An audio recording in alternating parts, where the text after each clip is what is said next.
வேத பாடசாலை நிகழ்ச்சிக்கு உங்களை அன்புடன் அழைக்கிறோம்.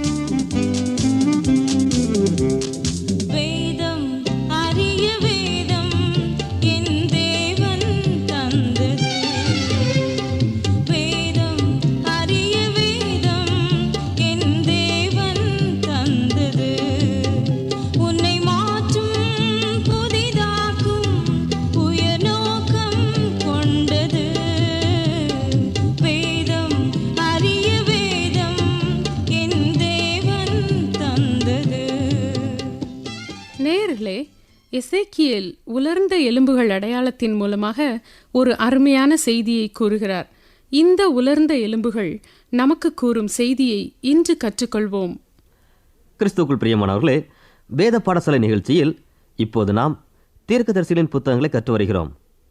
பெரிய தீர்க்கதரிசிகள் வரிசையில் ஏசாயா, எரேமியா தீர்க்கதரிசிகளையும் அவர்களது செய்தியையும் படித்தோம். இப்போது நாம் மற்றொரு பெரிய தீர்க்கதரிசி என்று அழைக்கப்படும் எசேக்கியேல் தீர்க்கதரிசியின் புத்தகத்தை கற்று வருகிறோம். இன்றைய நிகழ்ச்சியில் எசேக்கியேல் 37ஆம் அதிகாரத்தை படிக்க இருக்கிறோம். இங்கு எசேக்கியேல் உலர்ந்த எலும்புகளுக்கு தீர்க்க தரிசனம் சொல்லுகிறார். ஒருவேளை நாம் இந்த பகுதியை இதற்கு முன்பு வாசித்திருக்கலாம். உலர்ந்த எலும்புகள் செய்தியின் முக்கியத்துவம் என்ன என்பதை இந்த நிகழ்ச்சியில் சிந்திப்போம். எசேக்கியேல் ஒரு பள்ளத்தாக்கில் நின்று கொண்டிருக்கிறார். அந்த பள்ளத்தாக்கு எலும்புகளால் நிறைந்திருக்கிறது. ஒருவேளை அவர் இது போர்க்களமாக இருக்குமோ, முற்காலத்திலே போரில் இறந்தவர்களின் எலும்பாக இருக்குமோ என்று நினைத்திருக்கலாம். ஆனால் கர்த்தர் எசேக்கியேலிடம் இந்த எலும்புகளுக்கு தீர்க்க தரிசனம் சொல்லு என்று கட்டளையிடுகிறார். இது மிக பெரிய கட்டளையாகும். பள்ளத்தாக்கு எலும்புகளால் நிறைந்திருக்கிறது. அவைகள் மிகவும் உலர்ந்து காணப்படுகிறது. இதை நாம் ஒரு ஓமனமாக இன்றைய போதகர்களோடு ஒப்பிட்டு பார்ப்போம். போதகர் ஒருவர் ஞாயிற்றுக்கிழமை காலையில் பிரசங்க பீடத்தின் மேல் ஏறி நிற்கிறார். அவர் தமது சபையினரை உற்று பார்க்கும்போது அவர்கள் விலை உயர்ந்த ஆடைகள், ஆபரணங்கள் அணிந்து அவருக்கு முன் அமர்ந்திருக்கின்றனர். ஆனால் அவர்கள் ஆன்மீக வாழ்க்கையிலோ உலர்ந்த எலும்புகள் போல உயிரற்று உலர்ந்து காணப்படுகின்றனர். போதகருக்கு கொடுக்கப்படும் சவால் என்னவென்றால், இந்த எலும்புகள் உயிரடையுமா என்பதுதான். அவரது செய்தியின் மூலமாக இந்த சபையினரின் ஆன்மீக வாழ்க்கை உயிரடையுமா? யோவான் 5ஆம் அதிகாரத்தில் திருச்சபையை குறித்ததான விளக்கத்தை பார்க்கிறோம். இயேசு எருசலேமுக்கு போகும்போது அவர் பெதஸ்தா எனப்பட்ட ஒரு குளத்தை கடந்து செல்கிறார். அங்கு வியாதியஸ்தர்களின் கூட்டமே உள்ளது. இதேபோல்தான் அநேக திருச்சபை வியாதியஸ்தர்களின் கூட்டத்தால் நிறைந்திருக்கிறது. இங்கு வியாதியஸ்தர்கள் என்பது ஆன்மீக வாழ்வில் வளர்ச்சி இல்லாதவர்களை குறிக்கிறது. அவர்கள் வியாதியஸ்தர்கள் போல பலன் குன்றி காணப்படுகிறார்கள்.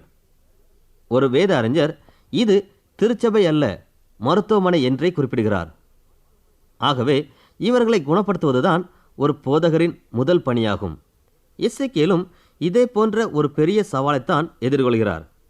எசேக்கியேல் பெரிய தீர்க்கதரிசிகளில் ஒருவர் மட்டுமல்ல, அவர் சிறைப்பிடித்து செல்லப்பட்ட தீர்க்கதரிசிகளில் ஒருவர்.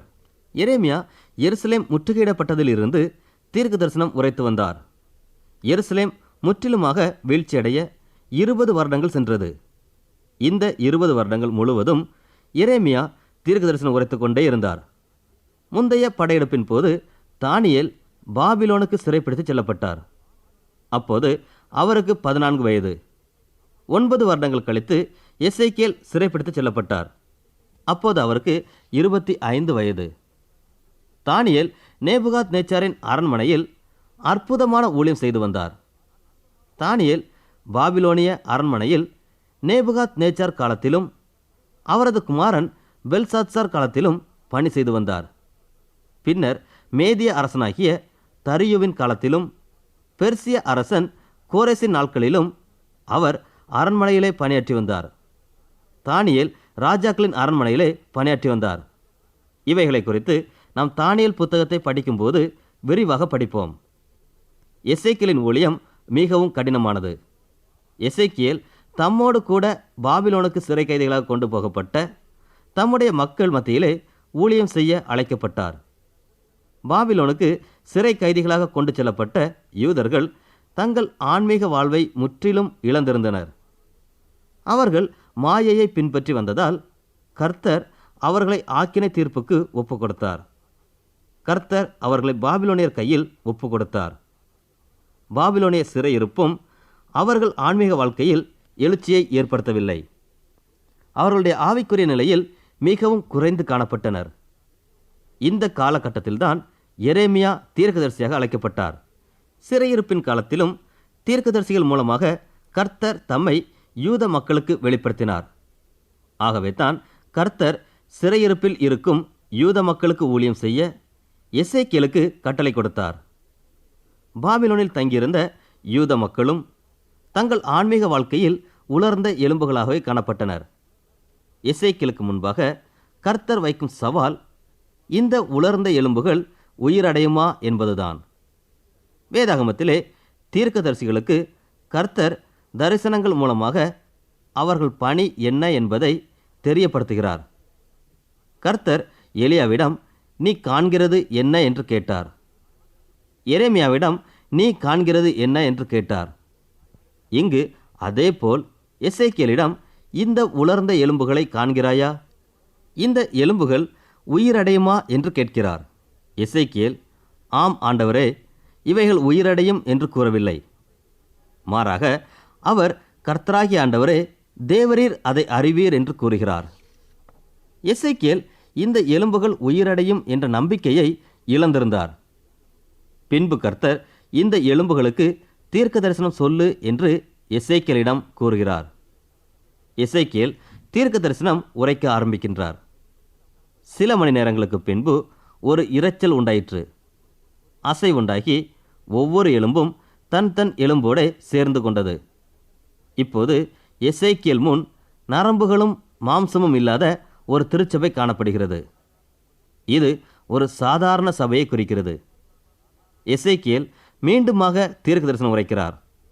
அப்போது அவைகள் மேல் நரம்பும் மாம்சமும் உண்டாயிற்று. மேற்புறம் எங்கும் தோலினால் மூடப்பட்டது. அவைகள் இறந்து போன உடல்கள் போல் காட்சியளிக்கிறது. இப்போதும் எசேக்கியேல் கர்த்தருடைய கேள்விக்கு பதிலளிக்கவில்லை. ஏனெனில் இந்த உடல்களில் ஆவி இல்லாதிருந்தது. அப்பொழுது கர்த்தர் ஆவியை நோக்கி தீர்க்க தரிசனம் உரைக்க கட்டளை கொடுக்கிறார். இங்கு ஆவி என்பது பரிசுத்த ஆவியானவரை குறிக்கிறது. பரிசுத்த ஆவியின் துணையின்றி ஒரு போதகர் தன் வாழ்நாளில் எதையும் சாதித்துவிட முடியாது. இயேசு மனுஷரால் இது கூடாததுதான், தேவனாலே எல்லாம் கூடும் என்று சீஷர்களை பார்த்து கூறினார்.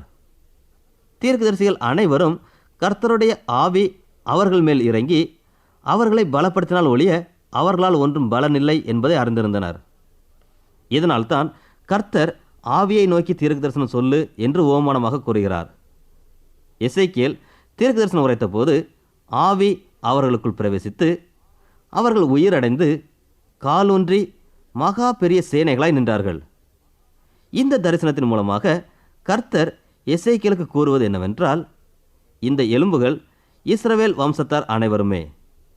இதோ அவர்கள் எங்கள் எலும்புகள் உலர்ந்து போயிற்று, எங்கள் நம்பிக்கை அற்று போயிற்று, நாங்கள் அறுப்புண்டு போகிறோம் என்கிறார்கள். ஆகையால் நீ தீர்க்க தரிசனம் உரைத்து அவர்களோட சொல்ல வேண்டியது என்னவென்றால், கர்த்தராகிய ஆண்டவர் உங்களை மீண்டும் உங்கள் தேசத்திற்கு அழைத்துச் செல்வார். இப்போதிருந்து 70 வருடங்களில் கர்த்தர் உங்களை திருப்பிக் கொண்டு போவார். என் ஆவியை உங்களுக்குள் வைப்பேன், நீங்கள் உயிரடைவீர்கள். நான் உங்களை உங்கள் தேசத்தில் வைப்பேன். அப்போது நான் கர்த்தர் என்று அறிந்து கொள்வீர்கள். இதைச் சொன்னேன், இதைச் செய்வேன் என்று கர்த்தர் உரைக்கிறார் என்று சொல் என்றார். இதுதான் இந்த தரிசனத்தின் பொருளாகும். அன்பானவர்களே, இந்த தரிசனமும் இந்த பொருளும் நமக்கு கொடுக்கும் தியான குறிப்புகள் என்ன? நாம் ஒவ்வொரு முறையும் வேதத்தை வாசித்த பின் இதில் நமக்கு அருளப்படும் செய்தி என்ன என்று சிந்திக்க வேண்டும். நாம் தீர்க்கதரிசிகளை குறித்து பார்க்கும்போது கர்த்தரின் பணி தடைப்படும் இடங்களில் அவர்கள் தீர்க்க தரிசனம் உரைத்தனர் என்று ஏற்கனவே படித்தோம். எசேக்கியேலின் நாட்களிலே யூதா ஜனங்களை மீட்டு எருசலேமுக்கு அழைத்துச் செல்வதே கர்த்தரின் பணியாக இருந்தது. நம்முடைய நாட்களில் கர்த்தரின் பணி என்ன? உயிர்த்தெழுந்த கிறிஸ்து தம் திருச்சபையை கட்டி எழுப்பி வருகிறார். என் சபையை கட்டுவேன், பாதாளத்தின் வாசல்கள் அதை மேற்கொள்வதில்லை என்று இயேசு கூறினார். இதைத்தான் கர்த்தர் இன்றும் செய்து வருகிறார். கர்த்தர் எவ்வாறு தம் சபையை கட்டுகிறார்? அவர் காணாமற் போன மக்களை தேடுகிறார். காணாமல் போன மக்கள் கண்டுபிடிக்கப்படும் போது அவர்கள் திருச்சபையின் அங்கத்தினர்கள் ஆகின்றனர். திருச்சபையின் அங்கத்தினர்கள் ஆகும்போது அவர்களிடத்திலே ஆவிக்குரிய ஜீவியம் காணப்படுவதில்லை. ஆவி இல்லாமல் எலும்புகள் உயிரடையுமா? சுவிசேஷத்தின் மூலம் திருச்சபை கட்டப்படுகிறது. காணாமற் போன உலகிலே 2 காரியங்களை பார்க்கிறோம். பள்ளத்தாக்கில் காணப்படும் எலும்புகள் போல் அவர்கள் மிகவும் அதிகமாகவும் மிகவும் உலர்ந்து போனவர்களாகவும் காணப்படுகின்றனர். இந்த உலகிலே 5 பில்லியனுக்கும் அதிகமான மக்கள் வசிக்கின்றனர். அவர்களில் அதிகமானோர் காணாமற் போயினர். இவர்களில் எத்தனை பேர் கிறிஸ்துவை அறிவர்? எத்தனை பேர் கிறிஸ்துவோடு வாழ்கின்றனர்? எத்தனை பேர் பரிசுத்த ஆவிக்குள்ளாக அபிஷேகிக்கப்பட்டுள்ளனர்? மிக மிக குறைவானவர்களே இந்த அனுபவத்தை அறிந்துள்ளனர். எலும்புகள் மிகவும் அதிகமாகவும் உலர்ந்தும் காணப்படுகின்றன. அவர்களை உயிர் பெறச் செய்து கிறிஸ்துவுக்குள் கொண்டு வருவதே திருச்சபையின் பணியாகும். அவர் உலர்ந்து போன எலும்புகளுக்கு தீர்க்க தரிசனம் உரைப்பதன் அவசியத்தை நமக்கு எடுத்துரைக்கிறார். எசேக்கியேல் மீண்டும் மீண்டும் கர்த்தருடைய கரம் என்மேல் அமர்ந்தது, கர்த்தர் என்னை ஆவிக்குள்ளாக்கினார் என்று கூறுகிறார். இது கர்த்தர் அவரை ஒரு குறிப்பிட்ட பணிக்கென்று நியமிப்பதையும் அவரை அந்த குறிப்பிட்ட பணி செய்ய அனுப்புவதையும் குறிக்கிறது. கர்த்தருடைய ஆவியானவர் எசேக்கியேலோடு இருந்து அவரை அபிஷேகித்து உயர்த்தி அவரை தம்முடைய பணிக்கென்று அனுப்பினார். ஆகையினால் அவருடைய ஊழியம் கனி கொடுக்கும் ஊழியமாக இருந்தது. சுவிசேஷத்தை அறிவித்து மக்கள் மனம் திரும்பும் போது கர்த்தருடைய வார்த்தை 2 விதங்களில் செயல்படுவதை காண்கிறோம். ஆவிக்குரிய 2 ஆயுதங்களான ஜெபமும் கர்த்தருடைய வார்த்தையும் கர்த்தரை அறியாத மக்களை பாவத்திலிருந்து விடுவித்து திருச்சபைக்கு அழைத்து வருகிறது. எசேக்கியேலுக்கு இந்த 2 கட்டளைகளும் கொடுக்கப்பட்டது. எலும்புகளுக்கு தீர்க்க தரிசன உரை, ஆவிக்கு தீர்க்க தரிசன உரை என்பதுதான் அந்த 2 கட்டளைகளும். சுவிசேஷத்தை அறிவிக்க நாம் போதகர்களாக இருக்க வேண்டிய அவசியமில்லை. கிறிஸ்துவின் சுவிசேஷத்தை அறிவிக்க கர்த்தருடைய ஆவியானவரை விசுவாசிக்க வேண்டும். கர்த்தருடைய ஆவியானவரை விசுவாசித்து சுவிசேஷத்தை அறிவிக்கும் போது அவர் நம் மூலமாய் கிரியை செய்கிறார். சுவிசேஷகரை ஒரு பிச்சைக்காரனோடு ஒப்பிடலாம். அதாவது ஒரு பிச்சைக்காரன் மற்றொரு பிச்சைக்காரனுக்கு உணவு எங்கு கிடைக்கும் என்பதை கூறுவான். அதுபோலவே சுவிசேஷகரும் ஆன்மீக உணவு எங்கு கிடைக்கும் என்பதை மற்றவர்களுக்கு அறிவிப்பார். அப்போஸ்தலர் நடபடிகளின் புத்தகத்தில் சீஷர்கள் ஒரே குடும்பமாக வசித்து வந்ததை வாசிக்கிறோம். அவர்கள் தங்களுக்குள்ள எல்லாவற்றையும் பொதுவாக வைத்து அனுபவித்து வந்தனர். ஒன்றாக புசித்து வந்தனர். அந்த சமயத்தில் சீஷர்கள் அன்றாட விசாரணையை கவனித்து வந்தனர். இதனால் அவர்கள் தேவ வசனத்தை பிரசங்கியாமல் பந்தி விசாரணையிலே முழு நேரமும் செலவிட நேரிட்டது. இந்த தருணத்தில் அவர்கள் ஒரு முக்கிய முடிவு எடுத்தனர். 7 மூப்பர்களை தேர்ந்தெடுத்து அவர்களை இந்த வேலைக்காக நியமித்தனர். சீஷர்களோ ஜெபம் பண்ணுவதிலும் வேத வசனத்தை போதிப்பதிலும் இடைவிடாமல் தரித்திருந்தனர். அவர்கள் ஊழியத்தை கர்த்தர் அபரிதமாக ஆசீர்வதித்தார். இதைத்தான் எசேக்கியேல் தமது ஊழியத்திலும் செய்தார். நாம் நற்செய்தியை மட்டுமே அறிவித்தால் ஜனங்களுக்கு சில தகவல்களை தெரிவிக்கிறவர்களாய் இருப்போம். அதை கேட்பவர்கள் வாழ்க்கையில் எந்த மாற்றமும் ஏற்படாது. இதையே முதலாவது நாம் ஜெபித்து பின் நற்செய்தியை அறிவிக்கிறவர்களாய் காணப்படுவோமானால் அதில் பலன் உண்டு. இதை நாம் பவுலின் வாழ்க்கையிலும் பார்க்கிறோம். பவுல் கொரிந்து பட்டணத்துக்கு சென்றபோது அவர் கிறிஸ்துவை பற்றிய உண்மைகளையே பிரசங்கித்தார். இயேசு கிறிஸ்து நம் பாவங்களுக்காக மரித்தார், நமது பாவங்களுக்காக மரித்து உயிர்த்தார் என்று பிரசங்கித்தார். அதே பவுல் அத்தேனை பட்டணத்திற்கு சென்றபோது சுவிசேஷத்தை மனித ஞானத்தால் விவரிக்க முயன்றார். அவர் ஞானிகளின் தத்துவங்களையும் மனித ஞானத்தையும் குறித்து பேசினார். ஆனால் அங்கு பெரிய மாறுதல் எதுவும் நடைபெறவில்லை. அவர்கள் பவுலின் பேச்சை கேட்டு ரசித்தனர். அவர்கள் உள்ளத்திலோ எந்த மாறுதலும் நடைபெறவில்லை. அதன் பின்பு அவர் கொரிந்து பட்டணத்திற்கு செல்கிறார். அங்கு அவர் இயேசு கிறிஸ்துவை, சிலுவையில் அறையப்பட்ட அவரையே அன்றி வேறொன்றையும் குறித்து பேசவில்லை. பவுலின் பேச்சும் பிரசங்கமும் மனுஷ ஞானத்திற்குரிய நயவசனமுள்ளதாயிராமல் ஆவியினாலும் பலத்தினாலும் உறுதிப்படுத்தப்பட்டதாயிருந்தது. இங்குதான் அவர் ஆவியானவரின் கிரியையை உணர்ந்தார். பவுல் இங்கு பெரிய அளவில் மக்கள் மனம் திரும்புவதைக் கண்டு அதிசயப்பட்டார். பவுல் கொரிந்து பட்டணத்திற்கு செல்வதற்கு 600 வருடங்களுக்கு முன்பே எசேக்கியேல் இந்த அனுபவத்திற்குள்ளாக செல்கிறார். கர்த்தர் நற்செய்தியை அறிவிக்க நம்மை ஏவும் போது அவர்கள் உலர்ந்த எலும்புகளைப் போல் இருந்தாலும் மரித்த நிலையில் காணப்பட்டாலும் நாம் நற்செய்தியை அறிவிக்க வேண்டும் என்று எசேக்கியேல் கற்றுக் கொடுக்கிறார். இவ்வாறு நற்செய்தியை அறிவிக்கும் போது என்ன பலன் கிடைக்கும் என்பது நமக்கு தெரியாது. ஏனெனில் இந்த எலும்புகள் உயிரடையுமா என்பதே நமக்கு தெரியாது. ஆனால் நாம் நற்செய்தி அறிவிக்க வேண்டும். ஏனெனில் இது கர்த்தரின் கட்டளை. நற்செய்தி அறிவிக்கும் போது கர்த்தரை முன்னிட்டு செயல்பட வேண்டும். அப்போதுதான் கர்த்தருடைய ஆவியானவர் நம் மூலமாக செயல்படுகிறார். கர்த்தருடைய ஆவியானவர் கிரியை செய்யும் போதுதான் எலும்புகள் உயிரடையும். இதைத்தான் எசேக்கியேலின் தரிசனம் உருவகமாக கூறுகிறது. கடந்த நிகழ்ச்சியில் நாம் சில தியான குறிப்புகளை சிந்தித்தோம். இதில் நாம் குறிப்பாக கவனிக்க வேண்டியது, கர்த்தரின் கட்டளைக்கு எரேமியா கீழ்ப்படுகிறார். இதை வேறு விதமாக கூற வேண்டுமானால், கர்த்தருடைய தரிசனம் ஒப்படைப்பிற்கும் கர்த்தரின் வார்த்தை நிறைவேறுதலுக்கும் கொடுக்கப்பட்டது. முதல் 3 அதிகாரங்களில் கர்த்தர் எசேக்கியேலுக்கு கட்டளையையும் தரிசனத்தையும் கொடுப்பதை பார்க்கிறோம். இதனை கர்த்தருக்குள் வரும் அனுபவம் என்று கூறலாம். ஏசாயா தேவாலயத்தில் இருக்கும்போது கர்த்தருடைய அழைப்பையும் கட்டளையையும் பெறுகிறார். இதன் பிரதிபலிப்பு அவர் கர்த்தருடைய ஊழியத்திற்கு செல்ல கட்டளை பெறுகிறார். கர்த்தர் யார் நமது காரியமாய் போவான் என்று கேட்டபோது ஏசாயா, இதோ என்னை அனுப்பும் என்கிறார். இதன் பின்பு கர்த்தர் அவருக்கு கட்டளை கொடுத்து அனுப்புகிறார். இங்கு நாம் 2 காரியங்களை காண்கிறோம். முதலாவது, ஏசாயா கர்த்தரிடம் வருகிறார். பின்னர் கர்த்தருக்கு என்று செல்கிறார். பழைய ஏற்பாட்டில் நாம் வாசிக்கும் தீர்க்கதரிசிகள் மற்றும் கர்த்தரின் மனிதர்கள் அனைவரிடமும் நாம் இந்த 2 காரியங்களையும் காண்கிறோம். முதலாவது, அவர்கள் தேவனிடம் வந்தனர். அவர்களை தேவனுக்கு ஒப்பு கொடுத்தனர். பின்னர் அவர்கள் கர்த்தருக்காக, கர்த்தருடைய பணிக்காக சென்றனர். கர்த்தரிடம் வந்த அனைவரும் கர்த்தருக்காக சென்றனர்.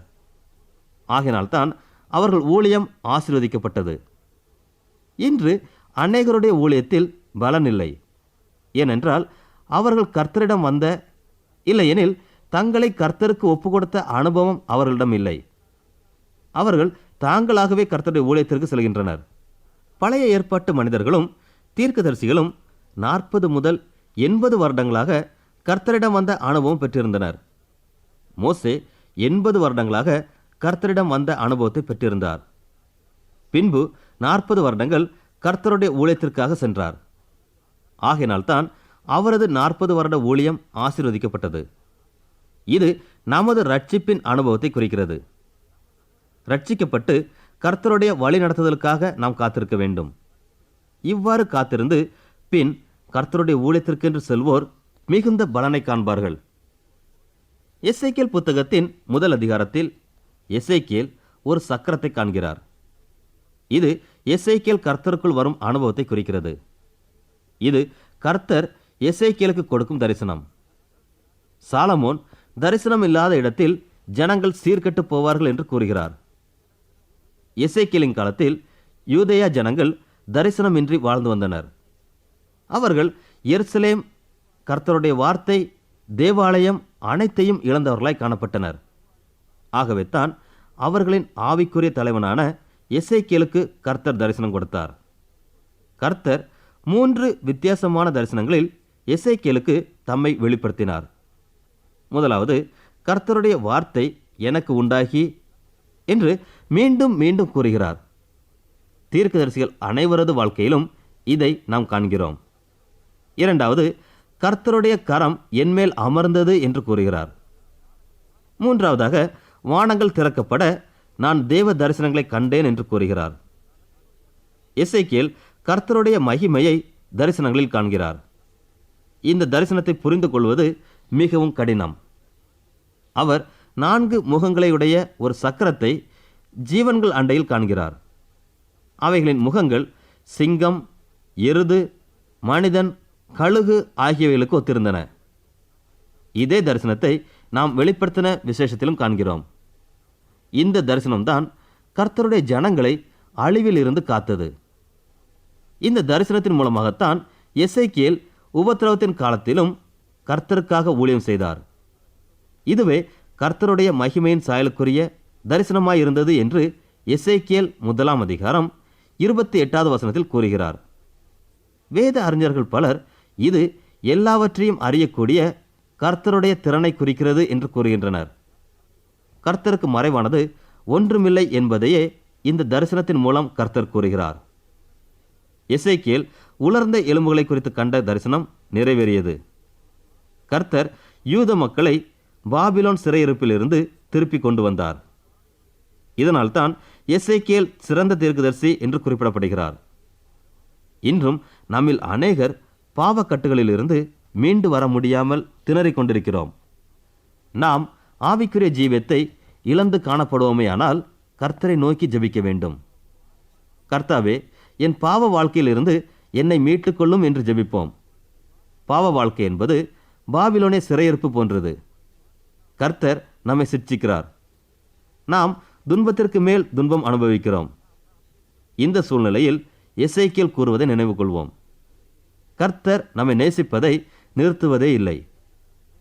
ஏசாயா, எரேமியா, எசேக்கியேல் போன்ற தீர்க்கதரிசிகள் கூறுவது என்னவென்றால், பாவத்தில் சிக்குண்ட நாம் கர்த்தரை நோக்கி கூப்பிடும்போது அவர் மீண்டும் நம்மை புதிய பாத்திரமாக வணைகிறார். பாவ சிறையிருப்பிலிருந்து நம்மை விடுவித்து எருசலேம் போன்ற அமெரிக்கையான வாழ்விற்கு நம்மை அழைத்துச் செல்வார். அப்போது நாம் கர்த்தருக்குள் புது சிருஷ்டியாவோம். எசேக்கியேல் 15வது அதிகாரத்தில் திராட்சை செடியை குறித்து பேசுகிறார். தீர்க்கதரிசிகளான மோசே, தாவீது, ஓசியா, ஏசாயா, எரேமியா, எசேக்கியேல் ஆகிய அனைவரும் திராட்சை செடியை குறித்து பேசுகின்றனர். இயேசு யோவான் 15வது அதிகாரத்தில் நானே திராட்சை செடி, நீங்கள் கொடிகள் என்று கூறுகிறார். இதே உருவகத்தை தீர்க்கதரிசிகள் பலர் கூறுகின்றனர். இவர்கள் இதன் மூலம் கூறுவது என்னவென்றால், கர்த்தர் இல்லாமல் நம்மால் ஒன்றும் செய்யக்கூடாது, நம்மால் அன்றி கர்த்தர் ஒன்றும் செய்ய போவதில்லை என்பதாகும். நாம் கனி கொடுக்கவர்களாய் இருக்க வேண்டும் என்று கர்த்தர் விரும்புகிறார். கனி கொடுக்க கொடியானது செடியிலே நிலைத்திருக்க வேண்டும். அதுபோன்று நாமும் கிறிஸ்துவில் நிலைத்திருக்க வேண்டும். கிறிஸ்துவில் நிலைத்திருக்கும் ஒவ்வொருவரும் கனி கொடுத்து கொண்டே இருப்போம். கனி கொடுக்கும் வாழ்க்கை என்பது சாட்சியின் வாழ்க்கையாகும். நம்முடைய சாட்சி நிமித்தமாக பலர் கிறிஸ்துவை கண்டுகொள்வார்கள். அவர்களும் நம் வாழ்க்கையின் மூலமாக கிறிஸ்துவண்டை வருவார்கள். இப்பேற்பட்ட சாட்சியின் வாழ்க்கையை கர்த்தர் நம் ஒவ்வொருவருக்கும் தந்து நம்மை ஆசீர்வதிப்பாராக. அன்பானவர்களே, எசேக்கியேல் தீர்க்கதரிசியின் புத்தகத்தை எங்களோடு சேர்ந்து கற்றுக்கொண்டமைக்கு நன்றி கூறுகிறோம். இந்த நிகழ்ச்சிகளை குறித்த உங்கள் கருத்துக்களையும் உங்கள் ஜெப குறிப்புகளையும் எங்களுக்கு எழுதி அனுப்புங்கள். எங்கள் முகவரி: வேத பாடசாலை, விஸ்வபாணி, தபால் பெட்டி எண் 34, திருநெல்வேலி 2, தமிழ்நாடு. மீண்டும் கூறுகிறோம்: வேத பாடசாலை, விஸ்வபாணி, தபால் பெட்டி எண் 34, திருநெல்வேலி 2, தமிழ்நாடு.